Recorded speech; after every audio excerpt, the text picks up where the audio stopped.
Ay, hello po mga ka-agri, magandang umaga po sa inyong lahat. Dito po tayo ulit ngayon sa farm, no? Ayan, kita niyo po yung bunga ng citrus sa likod ko. So ngayon, dahil na-spray na natin itong farm, so may iba gagawin naman tayo mga ka-agri, kaya tara, samahan niyo ako.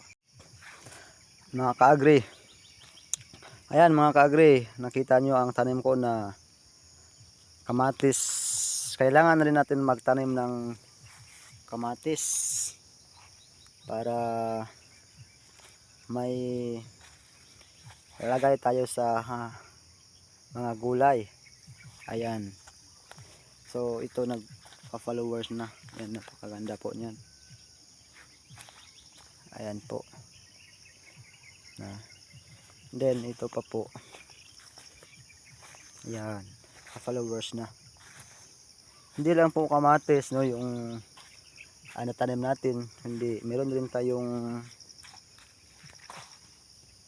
talong. Ayan, yung isa meron na po bunga yan, dalawa. Ayan po, malaki po ang bunga niyan. Ayan po, no, napaka sarap nito kapag may itlog. So ito po yung kamuti tops, tawag dito kamuti tops. Pero mga ka-agri, hindi ko pa po ito na kuha yung iba niyang mga damo. So mamaya linisin natin to para magandang tingnan, kasi maraming damo, so hindi siya makahinga. Kaya kunin natin mamaya yung damo. Ayan, napakadami po kamuti tops. Marami po tayong tanim ka-agri, hindi lang po ito, kundi meron rin akong ipakita sa inyo dito. Ito ito yung tinatawag na latoy.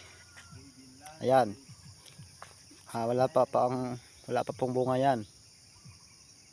Ayan po. So ito lagay natin dito para ayan po. Yan po yung ibang tanim ko dito. Hindi lang po itong citrus ang aking ginagawang trabaho, kundi nagtatanim din ako ng mga gulay para may pang healthy tayo sa ating katawan. Yan po yung mga farm at ito yung aking mga gulay. Ito yung tinatawag na mataas ang bunga nito. And then dito naman meron tayong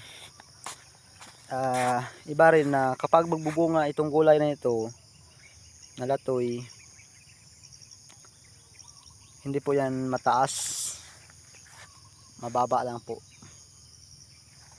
Yan po, marami rin po yan. Yan po, no?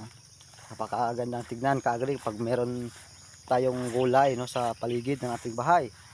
So hindi natin kailangan bumili sa palengke, kasi ang tinatanim is presko, hindi katulad ng binibili, marami pang chemicals na linalagay. Pero kapag tanim,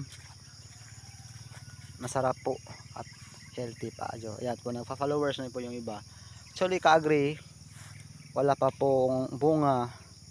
So mga next week or next month, meron na po itong bunga. So ayan mga ka-agri, no? Salamat sa pagpanood mo ng aking video. Mga ka-agri, kung nagustuhan nyo ang aking video, please paki-like and then paki-share para marami pa po ang makakita nito. So, salamat po. God bless you. Ang taong humahanap ay makakakita. So God bless you. Bye bye.